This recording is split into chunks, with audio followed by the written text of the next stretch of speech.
Shalom, shalom. First and foremost, I want to say Brak Yeho, Brak Yehoshua, Brak Yeho, Brak Yehoshua, Brak Yeho, Bashim Yahushua, Bashim Boha, Brak Kodash. And the oneness of the elders and apostles of great millstone who rule and teach well. And Yahweh Bashim Yahushua, Brak, that's all you brothers out there. I want to get into a quick lesson. Psalms, the second chapter, and really focusing on the first verse. And why the heathen rage and the people imagine a vain thing. I think this is GMS AFQ who wrote this one. I think I maybe wrote the rest of it, but remember this is local on my side, so you can't exactly see the rest of the breakdown that I did, but we'll just go into it. This verse is manifold, alright? The heathen rage during the time of Yahushua, the heathen started killing Yahushua, put a stop to everything that was going on surrounding him, right? Which is talking about Esau, right? And King David called them dogs. When you read Psalm 22 and 16, when the people imagine a vain thing, in the same time period, the wicked Israelites also thought the same thing.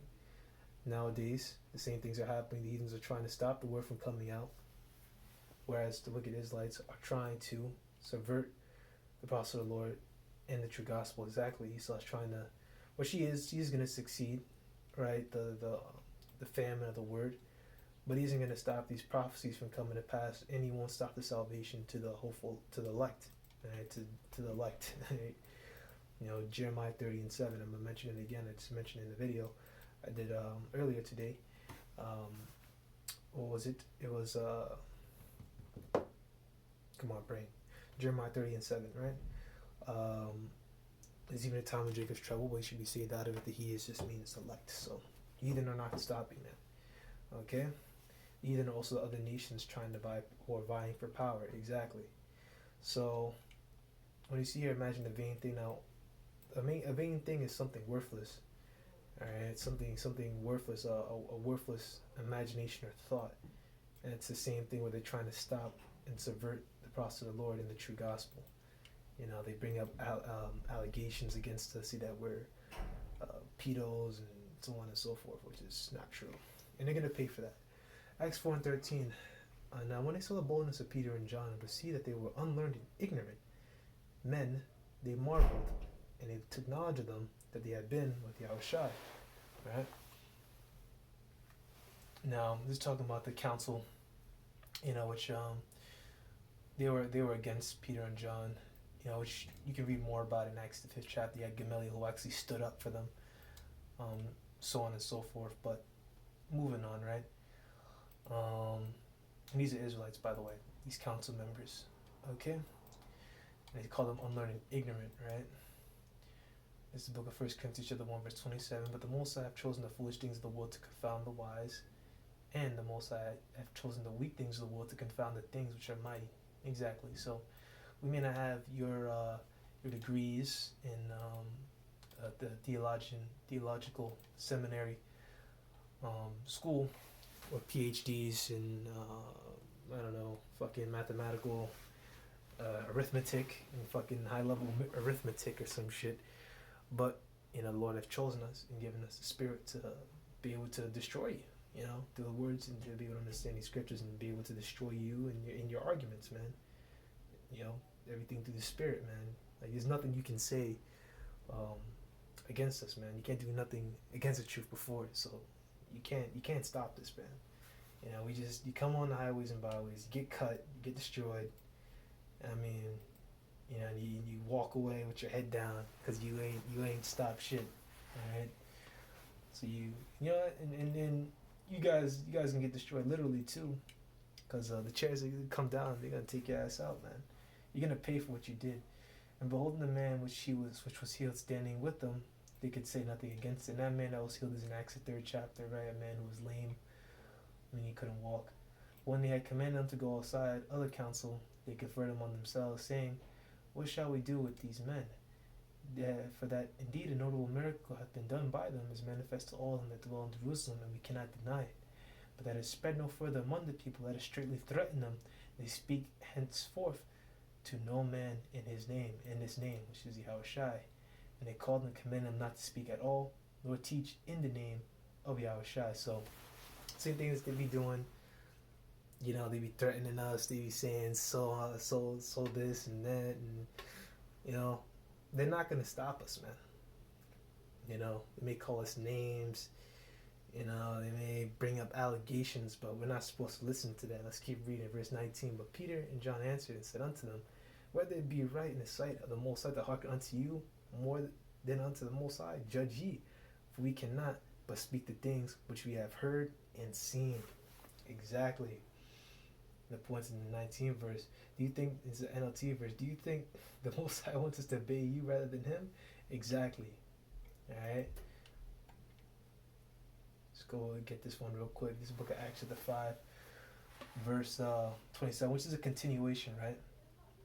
Acts chapter 5, verse 27. When they had brought them, they set them before the council, and the high priest asked them, saying, Did not we straitly command you that ye should not teach in his name?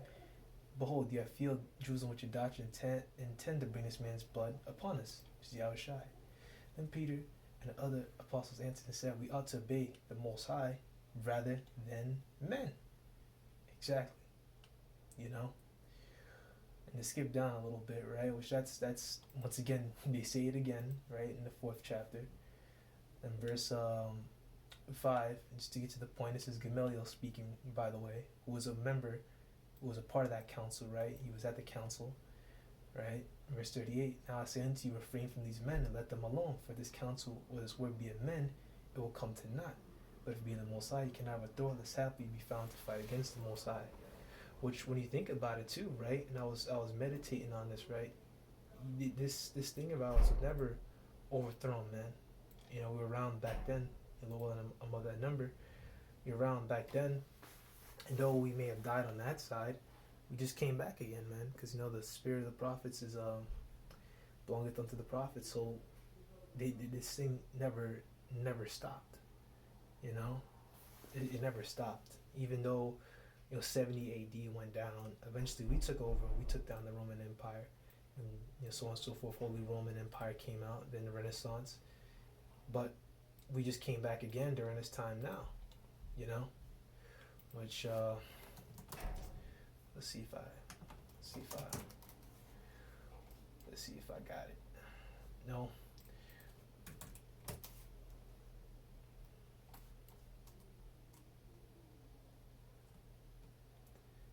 It's 3 days and a half. Revelation chapter 11, verse 9. And they, the people and kindreds and tongues and nations, shall see their dead bodies 3 days and a half, and shall not suffer their dead bodies to be put in graves. And that dead just means dead state of mind or spiritually dead. And I've done videos on that already, Proverbs 21 and 16. But there's a lot more. It's also synonymous with being asleep, slumbering, so on and so forth. And 3 days and a half is the 350 years that Israel spent slavery in the Americas between 1620 to 1970. So it never ended, man. Though we may have died back then, or whatever happened to us back then, right? We just continued, and just came back again today. Though we were spiritually dead for a time, we've just, the spirit has been risen back up again, man. We've been quickened into this thing, Hope I explained that right. You guys kind of get what I'm trying to say here. Moving on. Verse 21, Acts chapter 4, verse 21. And when they had further threatened them, they let them go, finding nothing how they might punish them, because the people, for all men, glorified the Most High for that which was done. Right? The council then threatened them further, but they finally let them go because they didn't know how to punish them without starting a riot, for everyone was praising the Most High. Verse 22, for the man was above 40 years old, on whom this miracle and healing was shewed. Exactly. So a man was over 40 years old and he was still healed, man. You can't go against that, man. And being let go, they went to their own company and reported all that the chief priests and elders had said unto them.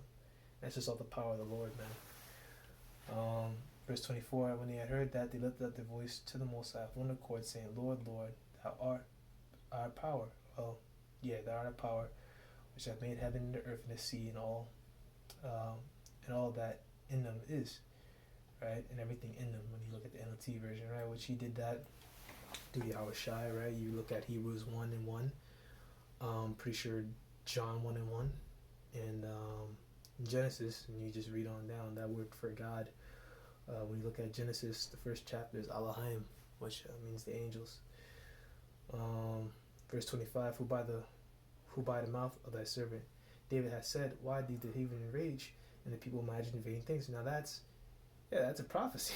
that's a because when you read Acts the second chapter, it shows you that in Acts, Psalms 22 and 16, King David was a king and a prophet, man. You know, that's a prophecy. Okay. And that people imagine a vain thing is what we're reading right here. How they wanted to stop the truth. So this is a precept that goes all the way back to Psalms chapter 2 verse 1. Alright?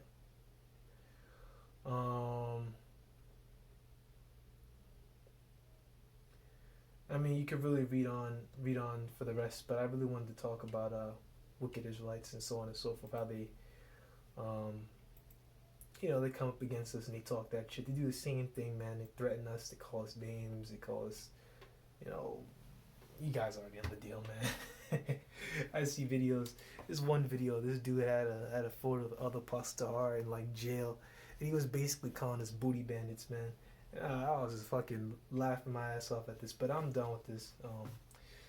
I'm not gonna rant. Yahweh Bashim Yashar Brakata Shalom.